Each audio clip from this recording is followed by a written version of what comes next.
This is Car Guys Talk with Andrew and Tavarish.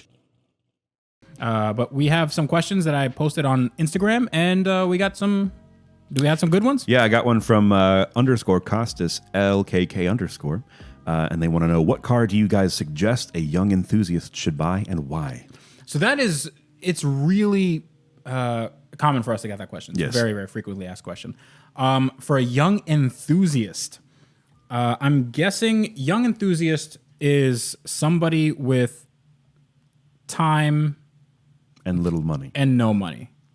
So I would say probably starter for a young enthusiast is, well, the answer is always Miata, but I don't think I've never been a Miata fanboy. The price for the car itself is too high, I think. Really? Yeah. I mean, what can't you get a Miata for like $1,500 or something? I don't know what Miata prices are like right now. Usually I have a friend that's been looking for one. It usually, even for NAs with the 1.6, it tends to be around high 2s to low 4s for like a No. I wouldn't pay 25 to $4,000 for an NA because you're not getting a lot of car for that. Yeah. So I would recommend a not a super early one, but an early enough one, 350Z. So a 350Z you can probably find for around $4,000. Like I still think that's too much money. You think it's too much money? I'm thinking like sub $2,000 here. That's hard. Yeah, well, That's tough. Okay, so what do you have a car in mind that you can buy for sub $2,000 that would be good for an enthusiast? yeah, absolutely. Well, EG hatch, Civic EG hatch. can you get those for Like we have a little bubble here, pardon the pun, and we have cheap Hondas in Florida. we do, yeah. Everywhere else, they're expensive. Yeah, they are pretty expensive. Like if you go to New York, New Jersey, like those things are twice as expensive. Like those cost $4,500, and they're always worked on. And it's like, oh, it's clean, it's stock, but it's got like a swap, and it's had this done, and there's this rust, done. and blah, yeah, blah, blah. And there's rust. There's always rust. Yeah. So it's weird why there are cheap Hondas here though. Maybe it's just because people buy pickup trucks. I don't know, but and a Honda, the problem is you can't really move up too much with the Honda. Like there's if you buy a Honda and then you do like, let's say a turbo kit or whatever, that Honda's only going to be good in a straight line. So Yeah, so here's my thinking with a new enthusiast. This is where I'm going with, like, a new enthusiast, like 99% chance they're not going to have either the know-how or the money to do an eBay turbo kit. That's you start out with liking cars at age 16. Sure. You probably won't have that knowledge or money. So I would say an EG hatch because they're a little older. They're pretty cheap, at least here in Florida. The parts for those things are stupid cheap. Yeah. Like that is like, in my opinion, that's one of the ultimate DIY, like, home modification kind of car. Right. They're easy to work on. They're super cheap. Parts are literally everywhere. Like you could probably find parts if you just lifted up your couch cushion. Like, oh, hey, there's a fender for an EG hatch. where did this crappy weapon R intake come from? Yeah. Spectre I guess air slap filter it on there. Yeah. Like, yeah. I think that, in my opinion, would be a good choice. And 4x100 lug pattern on the wheel, so you could find basically any wheel you want really cheap. And they're cheap. Yeah, they're like 13s or 14s or something. Yeah. But what? Okay, so my whole thing is, I think that a good car for an enthusiast is a car that you can grow into. Like as you grow in your enthusiasm for cars and your knowledge in cars, your car can also grow. I think that the EG hatch is perfect for that. So. Yes, but I think the front wheel drive really lets it down. I disagree. Because, and here's my reasoning. It's because if you want to do something like drag racing, rear wheel drive is better. If you want to do something like drift, rear wheel drive is clearly the only. I mean, you can't do a front wheel drive drift. It's. I know some of you are gonna say, "Oh, I've seen a YouTube video where they do it." That's not a drift. It's not a drift. It's not. It's an e-brake slide. Right? So. Yeah, and I hear that. I think that the EG hatch honestly would be something you could grow into and do things like track days and autocross. I think that's where the EG would shine the most.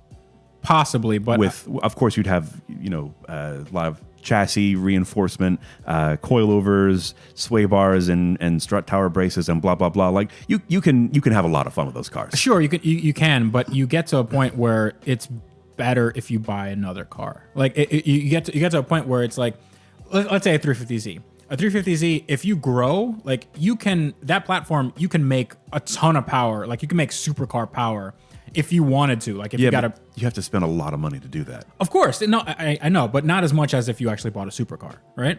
And with a Honda, if you have supercar power, it is undrivable at that speed.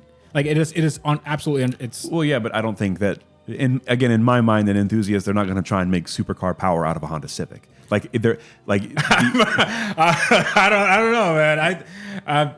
Dude, that's pretty much all the Honda guys do. They just want more power. Nah, I get okay. Well, I guess supercar power is like what 300 to the wheels or something because that car weighs nothing. I don't know, but so for me, like I guess in where I'm coming from is like it's a you could very easily turn that into like a proper driver's car. I agree with that.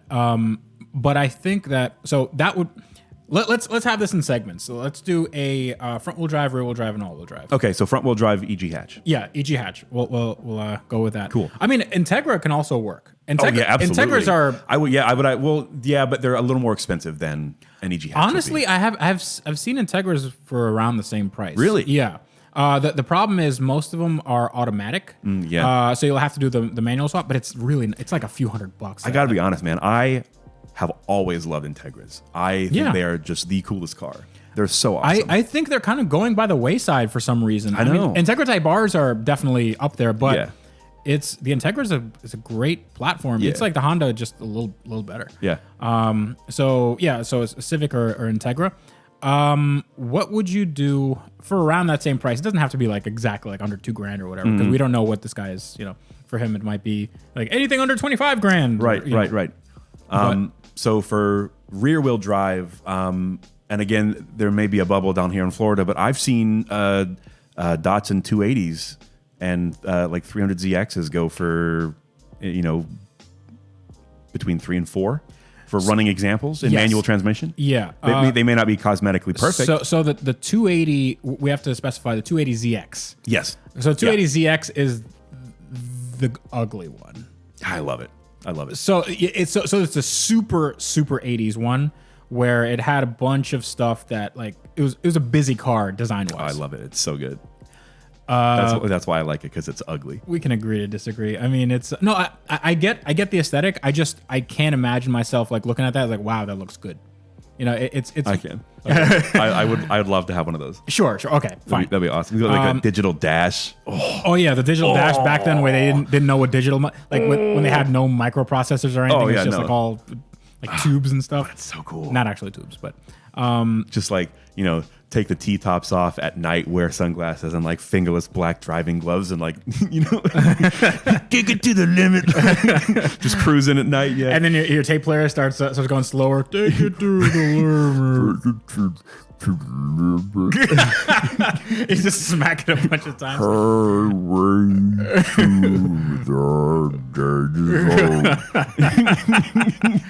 Like everything becomes vaporwave that comes out of that thing. So I would, for rear wheel drive, you can get good value for Japanese cars. I think you get more value in American cars. Okay, like a Mustang or Mustang, yeah, like a Fox body.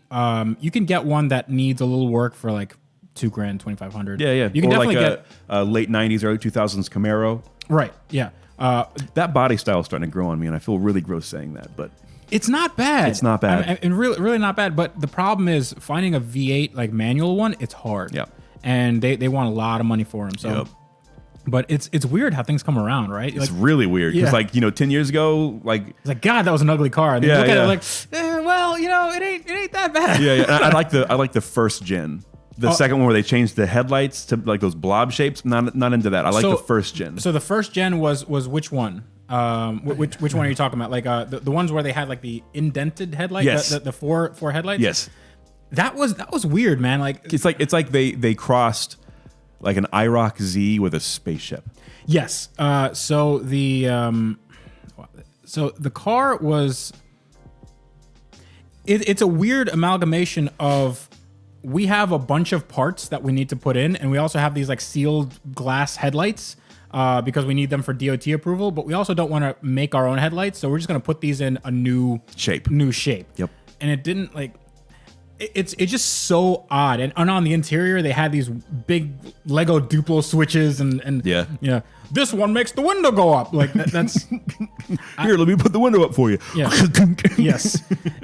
It's just so like real agricultural stuff, and there's no function over form, no form over function rather.